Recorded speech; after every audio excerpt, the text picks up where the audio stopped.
Saudi আরবের রিয়াদ আন্তর্জাতিক বিমানবন্দরে বাংলাদেশ বিমানের ড্রাইভার ও ট্রাফিক অ্যাসিস্ট্যান্ট জালাল উদ্দিনের বিরুদ্ধে ঘুষ বাণিজ্য, ক্ষমতার অপব্যবহার, যাত্রী হয়রানি এবং মালামাল চুরির অভিযোগ উঠেছে।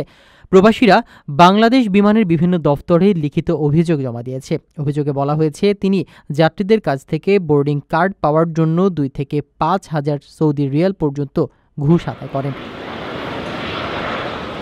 এক নারী যাত্রী অভিযোগ করেন, BG370 ফ্লাইটে ওঠার আগে তার হ্যান্ড লাগেজ ও বোর্ডিং কার্ড জব্দ করা হয়। ঘুষ না দিলে বিমানে ওঠার অনুমতি দেওয়া হবে না বলে হুমকি দেওয়া হয়। পরে টাকা পরিশোধের পরও তার ব্যাগ থেকে 2টি মোবাইল ফোন চুরি করা হয়।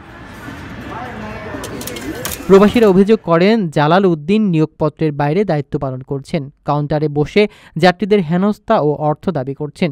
গর্ভবতী ও অসুস্থ নারী যাত্রীরাও তার হয়রানির শিকার হয়েছে।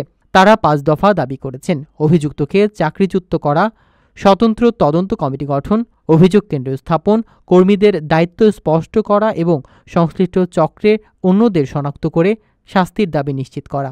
বিমানবন্দর কর্তৃপক্ষ ইতিমধ্যে তদন্ত শুরু করেছে এবং প্রমাণ পেলে কঠোর ব্যবস্থা নেওয়ার আশ্বাস দিয়েছে। আপনার স্বপ্নগুলো আকাশ ছুবে প্রবাসীর হেলিকপ্টারের মাধ্যমে। বিয়ে, জন্মদিন অথবা যে কোনো বিশেষ প্রয়োজনে হেলিকপ্টার ভাড়া করতে যোগাযোগ করুন স্ক্রিনে দেয়া নাম্বারে। প্রবাসীর হেলিকপ্টার, নিরাপদ ও সাশ্রয়ী বাহনের বিশ্বস্ত নাম।